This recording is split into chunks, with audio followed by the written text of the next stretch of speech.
warahmatullahi wabarakatuh. Bertemu dengan saya Istiqomah. Nah, bagaimana kabar hari ini?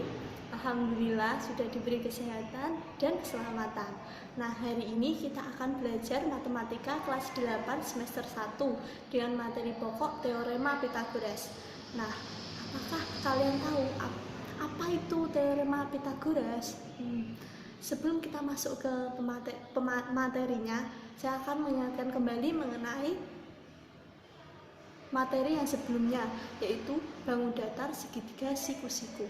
Nah, ada yang tahu apa ciri khusus dari bangun datar, segitiga, siku-siku? Benar, salah satu sudutnya membentuk sudut siku-siku. Berapa derajat sudut siku-siku tersebut? Yaitu 90 derajat. Nah, bagaimana? Pasti sudah ada bayangan terlebih dahulu kan mengenai segitiga siku-siku tersebut. Nah, saya akan menjelaskan mengenai teorema Pythagoras menggunakan video interaktif yang saya buat sendiri. Kita lihat ya. Teorema Pythagoras by Umi Istiqomah.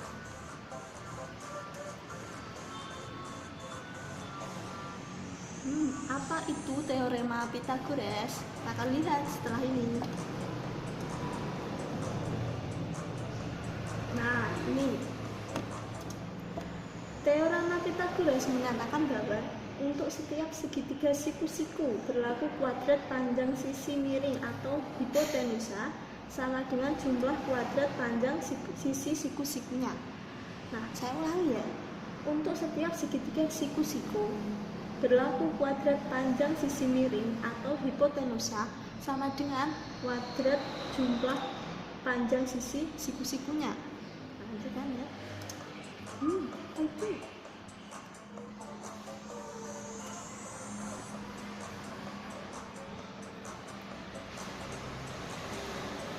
Bagaimana cara membuktikan teorema tersebut? Kita akan lihat setelah ini bagaimana cara membuktikan teorema tersebut.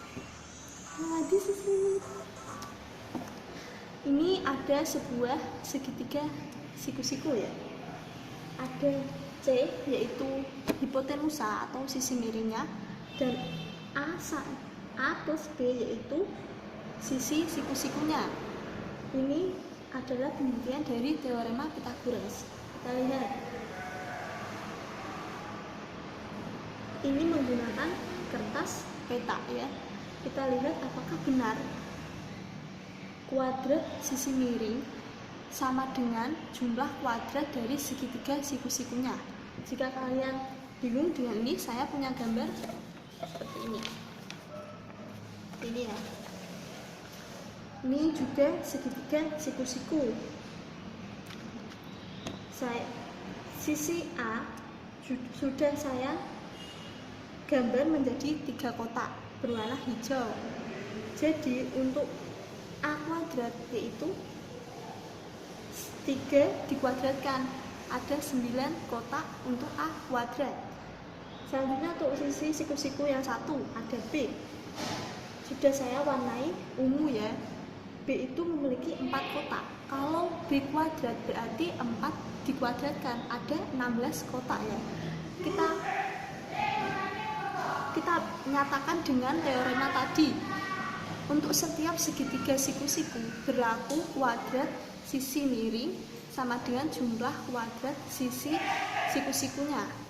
Kita lihat. Kuadrat sisi miring sama dengan jumlah kuadrat sisi siku-sikunya. Jadi sisi kuadrat jumlah sisi siku-sikunya yaitu A kuadrat ditambah B kuadrat. Tadi A kuadrat 9 dan B kuadrat ada 16 dijumlahkan yaitu 25. Jadi C kuadrat ada 25 kotak. Kita lihat. Pas kan? Warna hijau ada 9 kotak dan warna ungu ada 16 kotak. Kita lihat. Di sini C-nya ada 5 kotak. Sedangkan C kuadrat berarti 5 dikuadratkan yaitu 25 kotak. Jadi pernyataan dari teorema Pythagoras tadi benar ya? Mana? Sudah kan? Gimana? Bisa dimengerti kan? Kita akan lihat selanjutnya. Sedih ya? Aduh, susah, masih susah. Tenang, dengan rumus ini kalian pasti bisa. Nah, dari pernyataan tadi dapat disimpulkan dengan rumus-rumus seperti ini. Di sini C kuadrat berarti kuadrat sisi miringnya sama dengan A kuadrat ditambah B kuadrat jumlah kuadrat sisi siku-sikunya, berarti relevan dengan pernyataan yang tadi ya, pernyataan dari teorema Pythagoras. Nah, kita cari C, tinggal saja kita akarkan yang A kuadrat tambah B kuadrat. Kalau gimana kalau cari A kuadrat sama B kuadrat? Itu sudah kalian dapatkan pada materi sebelumnya, yaitu pemfaktoran. Tinggal dipindah aja seperti ini, jadi A kuadrat sama dengan C kuadrat min B kuadrat, dan B kuadrat sama dengan C kuadrat min A kuadrat. Bagaimana cara mencari A dan B nya? Sama aja, kita diberi kurung kepada sisi kanannya. Udah kan? Udah banyak dong hasilnya. Say yes. Gimana? Udah kan? Mereka aja pada seneng kok.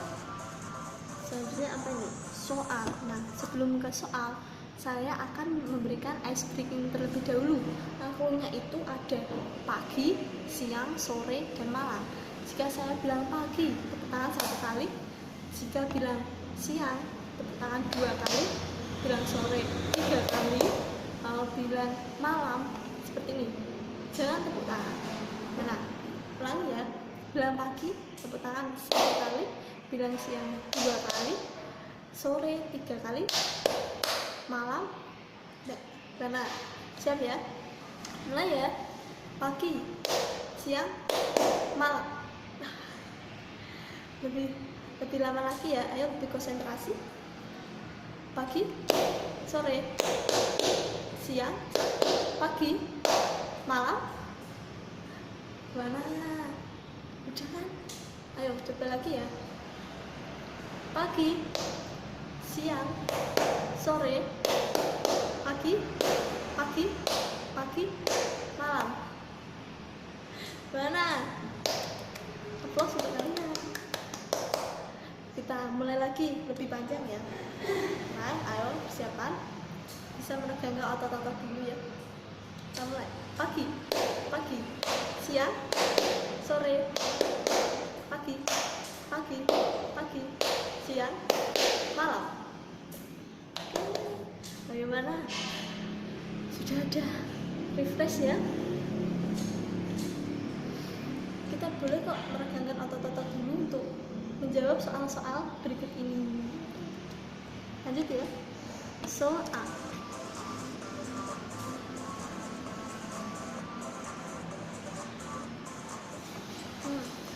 Perhatikan segitiga siku-siku berikut.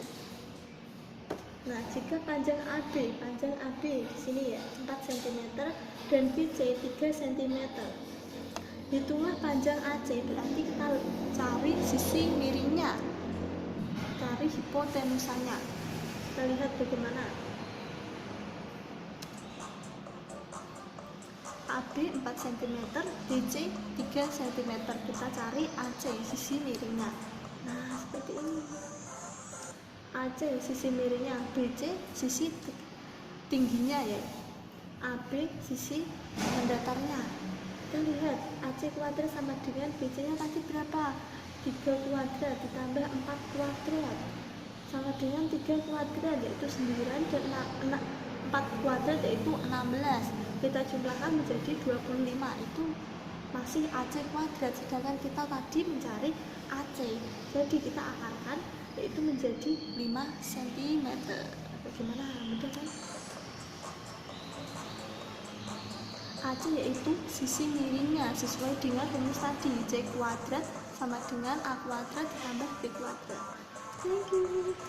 Nah, selanjutnya saya akan memberikan soal mengenai kehidupan kita sehari-hari, kehidupan nyata.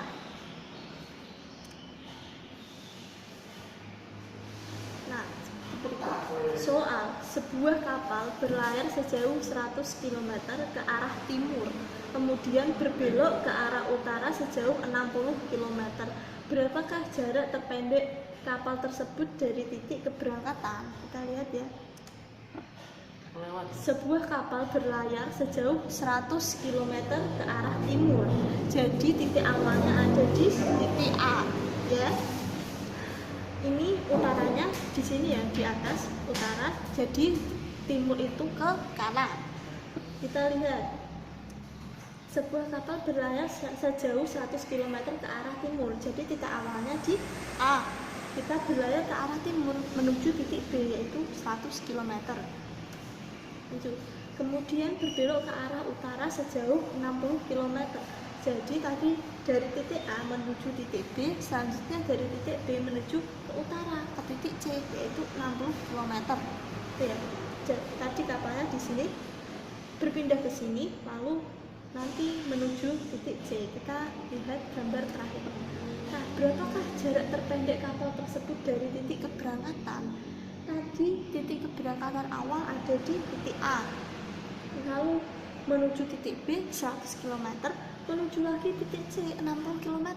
Sekarang kita ditanya, berapakah jarak terpendek kapal tersebut dari titik keberangkatan? Jadi titik keberangkatannya A, berarti berapa jarak antara A sampai ke C atau C sampai A? Sama saja.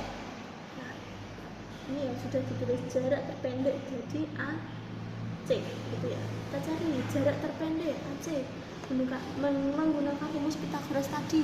Jadi kita mencari sisi miringnya, betul kan? Sisi miringnya tadi rumus apa? C kuadrat sama dengan A kuadrat ditambah B kuadrat. A kuadratnya berapa? A-nya ini, B-nya ini. A kuadrat 100 kuadrat plus B kuadrat 60 kuadrat. Dikuadratkan 10.000 ditambah 3.600 mendapat 13.600. Diakarkan mendapat 125 km. Nah, mengapa? Apa sih manfaat dari teorema Pythagoras ini? Yaitu kita akan mudah mendapatkan jarak tercepat untuk menuju suatu tempat seperti kapal ini. Kapal ini tidak perlu repot dari A ke B lalu ke C, langsung aja A langsung ke C, dipotong jaraknya, bisa hemat waktu, hemat tenaga, hemat jarak juga. Nah, kenapa AC lebih pendek dibanding A, B, C? Kita lihat, AC hanya perlu 165 km, sedangkan A, B lalu ke C itu 100 tambah 60, menempuh jarak 160 km. Kita sudah hemat jaraknya. Gimana? Paham kan? Nah, saya akan ulas kembali mengenai, sebelum saya tutup ya, saya akan ulas kembali mengenai materi yang saya berikan dari awal. Yang pertama, bagaimana pernyataan dari teorema Pythagoras tersebut? Ini untuk setiap segitiga siku-siku berlaku kuadrat sisi miringnya atau hipotenusnya sama dengan jumlah kuadrat sisi siku-sikunya. Kita taruh rumusnya, yaitu sisi miring dikuadratkan atau disebutkan C kuadrat sama dengan A kuadrat plus B kuadrat, yaitu sisi siku-sikunya. Kalau kita mencari A kuadrat bagaimana? Tinggal dibalik, jadi A kuadrat sama dengan C kuadrat dikurangi B kuadrat, sedangkan B kuadrat sama dengan C kuadrat dikurangi A kuadrat. Bagaimana kita mencari C atau A atau B? Kita tinggal memberi akar pada bagian kanan atau bagian yang dicari, seperti itu. Nah, saya sudah memberikan dua soal mengenai langsung segitiganya dan soal mengenai kehidupan nyatanya, yaitu bermanfaat untuk pelayar. Kalau pelayar ini menuju suatu tempat, dia tinggal motong saja jarak tempuhnya, tidak usah berbelok-belok seperti ini. Dari A menuju B, dari B menuju C, tinggal langsung saja. mencari rute tercepat untuk menuju suatu tempat.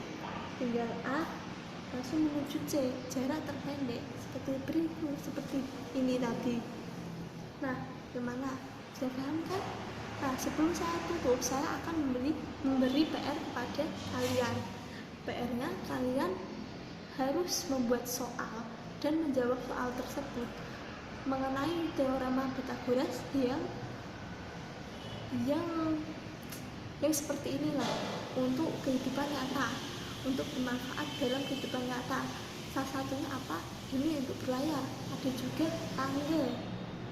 Sudah saya beri clue sedikit. Nah, bagaimana? Ingat ya PR-nya mencari soal dan menjawab soal tersebut, soal yang berkaitan teorema Pythagoras dalam kehidupan nyata. Mana? Kan? Terima kasih, itu yang dapat saya sampaikan. Jika ada salah kata, saya mohon maaf. Assalamualaikum warahmatullahi wabarakatuh.